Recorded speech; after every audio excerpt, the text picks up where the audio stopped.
Hi అండి, నమస్తే. నేను మీ దేవి. వెల్కమ్ టు నాదే క్రియేషన్స్. ఈరోజు వీడియోలో మనం కృష్ణాష్టమి స్పెషల్ అటుకులతో ఒక మంచి ప్రసాదాన్ని చూద్దాం. కృష్ణుడికి ఇష్టమైన వాటిలో ముందుండేవి అటుకులు కదండి. ఒక గుప్పెడు అటుకులు నివేదించడం ద్వారా సకల సంపదల్ని మనకు చేరడు పొందిన కథ అయితే అందరికీ తెలుసు. మరి ఎప్పుడూ మనం డైరెక్ట్గా అటుకుల్ని నివేదించడం కానీ లేదా పాలల్లో వేసి నైవేద్యం పెట్టడం కానీ చేస్తుంటాం కదా.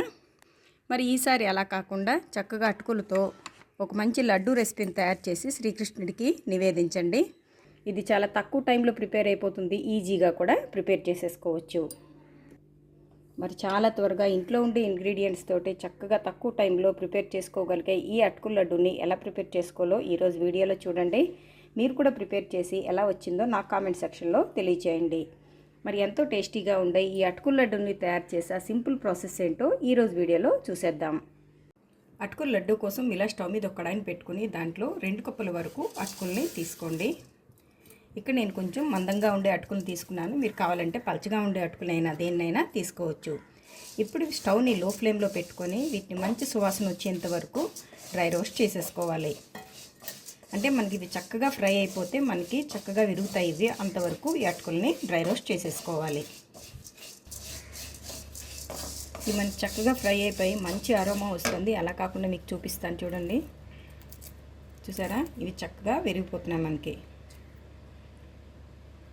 ఒక గింజను తీసుకొని చూపిస్తాను. ఇలా ఉంది కదా చూడండి. ఇలా అంటే మనకి చక్కగా బ్రేక్ అయిపోవాలి. ఇలా అయ్యేంతవరకు వీటిని ఫ్రై చేసుకున్న తర్వాత ఇప్పుడు వీటిని వేరే ప్లేట్లోకి ట్రాన్స్ఫర్ చేసేసుకుందాం. ఇప్పుడు ఇదే కడాయిలో కొద్దిగా నెయ్యిని వేసుకోండి. ఒక 2 టేబుల్ స్పూన్ల వరకు పడుతుంది. ఇలా నెయ్యి మెల్ట్ అయిన తర్వాత చిన్న ముక్కల్లా కట్ చేసుకున్న ఒక 2 టేబుల్ స్పూన్ల వరకు జీడిపప్పుని యాడ్ చేసుకుందాం. ఇలా మనకి చిన్న చిన్న ముక్కల్లా ఉంటే లడ్డు చుట్టుకునేటప్పుడు అడ్డంగా రాకుండా ఉంటుంది. ఇప్పుడు వీటిని వేసేసుకొని ఫ్రై చేసుకోవాలి. ఇవి కొద్దిగా ఇలా కలర్ బారిన తర్వాత దీంట్లో ఒక టేబుల్ స్పూన్ వరకు కిస్మిస్ని కూడా వేసేసి మరి కాసేపు ఫ్రై చేసేసుకోవాలి. చూడండి, మన కిస్మిస్ కూడా చక్కగా ఫ్రై అయిపోయింది కదా. ఇప్పుడు దీంట్లో ఒక అరకప్పు వరకు ఎండు కొబ్బరి పొడిని యాడ్ చేసుకుందాం. నేనైతే ఇక్కడ ఎండు కొబ్బరి పొడిని తీసుకున్నాను. మీరు ఒకవేళ పచ్చి కొబ్బరిని తీసుకొని ఉంటే ఇలా పౌడర్లా చేసేసుకొని వీటిలో కాకుండా ముందే వేయించుకొని విడిగా పెట్టుకొని దీంట్లో మిక్స్ చేసుకోవాలి. ఇక్కడ నేను ఎండు కొబ్బరి పొడిని తీసుకున్నాను కాబట్టి ఇందులో డైరెక్ట్గా వేసేసుకుంటున్నాను. ఇప్పుడు దీన్ని కూడా మంచి అరోమా వచ్చేంత వరకు ఫ్రై చేసేసుకోవాలి. ఇవి ఇలా ఫ్రై అయ్యేలోపే మనం వేయించిన అటుకుల్ని పొడి చేసేసి రెడీగా పెట్టేసుకోవాలండి. ఎందుకంటే వేడిగా ఉన్నప్పుడే మనం అన్నీ మిక్స్ చేసేసుకోవాలి. చూడండి, చక్కగా ఫ్లేవర్ వస్తుంది. అలాగే మనకి నెయ్యి కూడా రిలీజ్ అవుతుంది కదా మళ్ళీ. ఇప్పుడు ఈ మిశ్రమంలో మనం ముందుగా ఫ్రై చేసి పౌడర్ చేసి పెట్టుకున్న అటుకుల పౌడర్,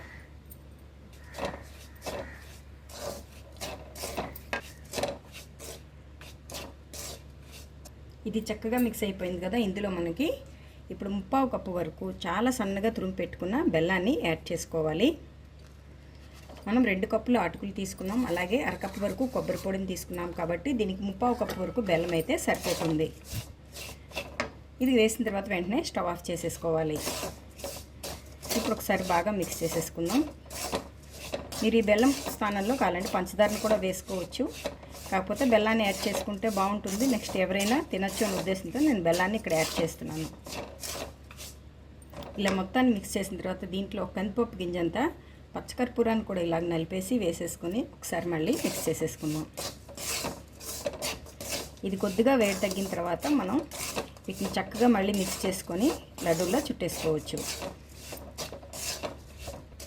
ఇది మనకు కొద్దిగా చల్లారిందండి. మనం చేతితో పట్టుకోగలిగేంత వేడైతే వచ్చింది. ఇప్పుడు దీన్ని ఒక బౌల్లోకి ట్రాన్స్ఫర్ చేసుకుందాం. ఇప్పుడు ఈ బెల్లాన్ని మొత్తాన్ని దీంట్లో శుభ్రంగా కలిసేంత వరకు కలిపేసుకోవాలి.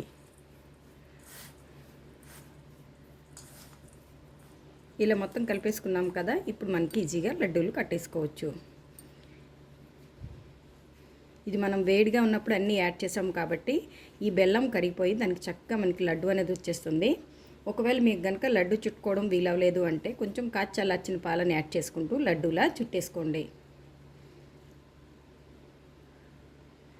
చూసారా, లడ్డు మనకి రెడీ అయిపోయింది. ఇలా మొత్తాన్ని చేసేసుకోవడమే.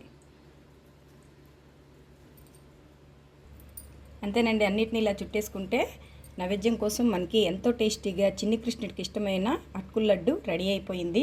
ప్రతి బైట్లో జీడిపప్పుతో ఇదైతే చాలా బాగుంటుంది. ఇంకా ఈజీగా మనం ప్రిపేర్ చేసేసుకోవచ్చు. మరి తప్పకుండా ఈసారి కృష్ణాష్టమి ప్రసాదాల్లో ఈ పోహా లడ్డూని అయితే ఖచ్చితంగా చేర్చుకోండి. ఏంటి ఫ్రెండ్స్, ఎంతో ఈజీగా ఈ పోహా లడ్డూని ఎలా చేసుకోవాలో చూశారు కదా. ఈ వీడియో మీకు నచ్చితే ఒక లైక్ కొట్టండి, మీ ఫ్రెండ్స్తో ఈ రెసిపీని షేర్ చేయండి. అలాగే మరిన్ని టేస్టీ రెసిపీస్ కోసం నాదే క్రియేషన్స్ని సబ్స్క్రైబ్ చేసుకోండి. Thank you for watching.